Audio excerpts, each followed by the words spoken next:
Hello, and welcome back to Mammalian Anatomy at Keuka College. In this video, we'll be concluding our lecture series on the heart and blood vessels. And in this video, we're going to focus on veins and venules.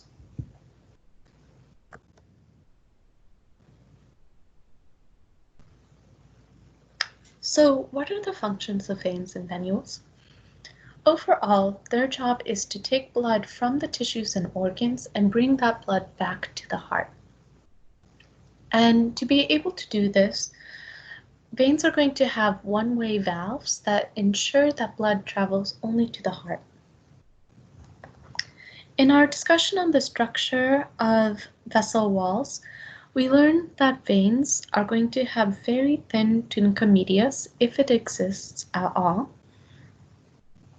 And these veins are going to be very compliant, so meaning that when they fill with blood, they're going to stretch, allowing them to act as blood reservoirs. So it's going to hold on to that blood and be a storage area for blood.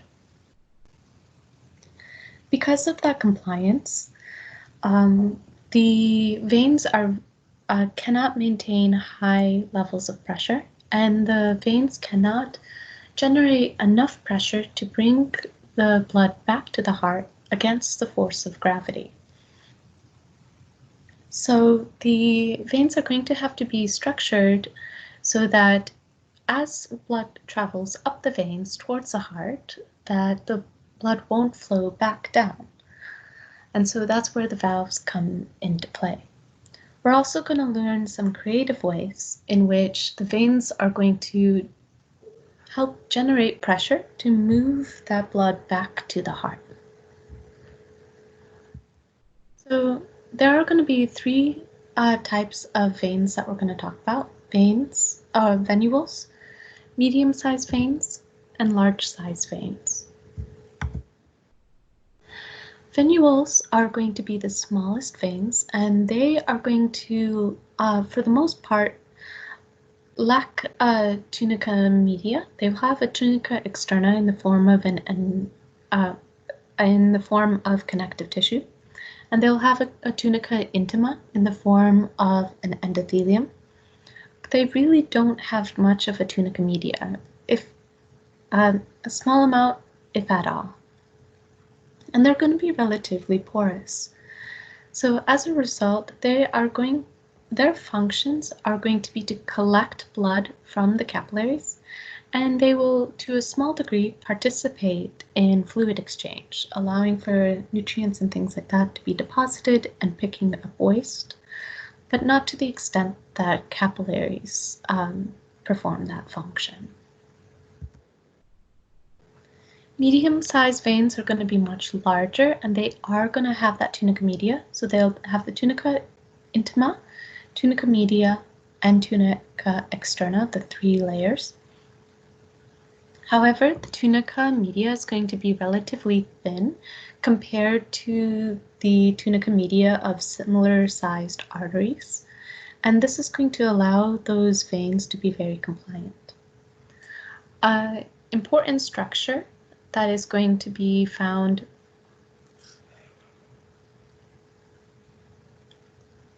in medium-sized veins are going to be valves, and this is going to maintain one-way flow. So as blood moves up towards the heart and falls back down, the valves are going to come close to prevent the blood from flowing back into the feet or to the hands.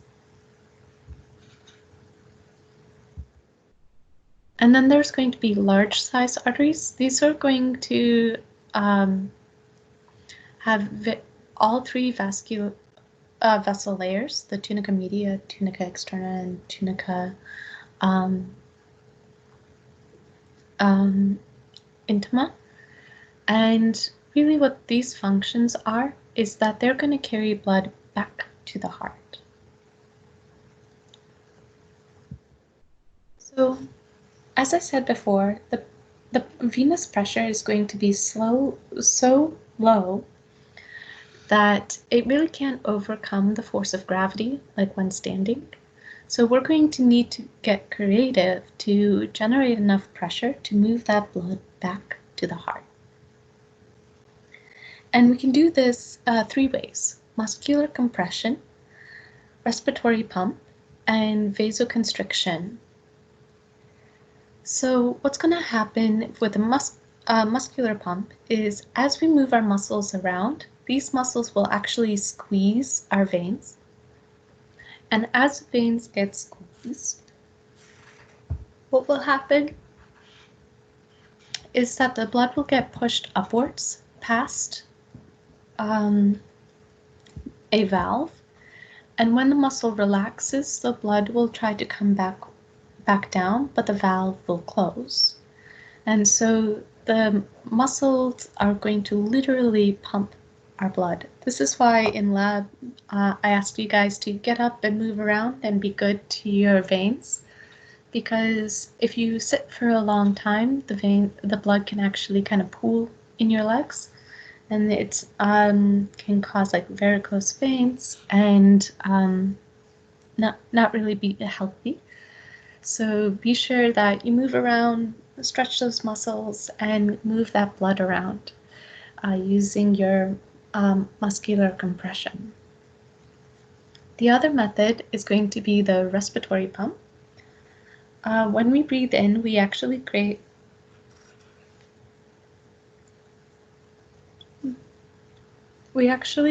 a low pressure system in our chest. So when our diaphragms contract and our muscles in our chest expand our chest, what will happen is we'll increase the volume of our thoracic cavity. And as we increase the volume of our thoracic cavity, the pressure will actually drop. This is because of the relationship found in Boyle's law. Pressure and volume are inversely related, so as the volume goes up, the pressure goes down. So what will happen is that in our thoracic cavity, we will have a low pressure system. And in our arms, legs, and abdomen, we'll have a higher pressure system. Blood will always flow from high pressure to low pressure, just like any other fluid.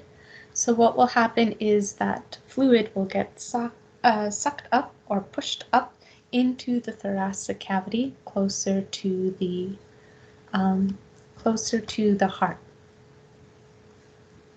The same kind of system comes into play like when you're drinking using a straw. What happens is in your mouth and in your chest, you create that low pressure system. And that pressure is going to be lower than the pressure in the glass, of the fluid in the glass. And so what will happen is that fluid will be pushed up the straw and into your mouth. So that creates that high pressure versus low pressure system, and the fluid will travel up.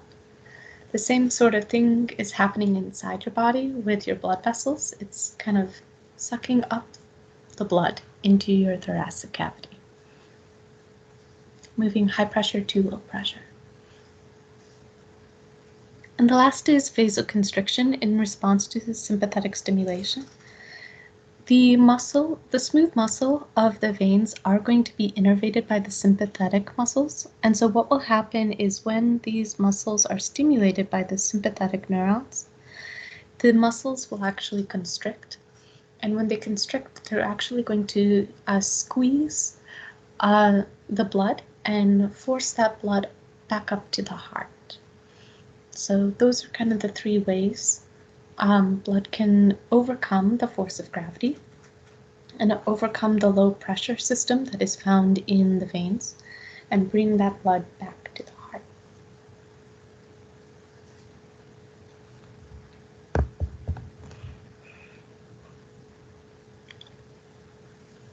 So that is our last video for this chapter, and I hope you have a wonderful day. Study hard, take care of yourself in the midst of all of this work that you're doing, and be good to yourself, as always. Bye-byes.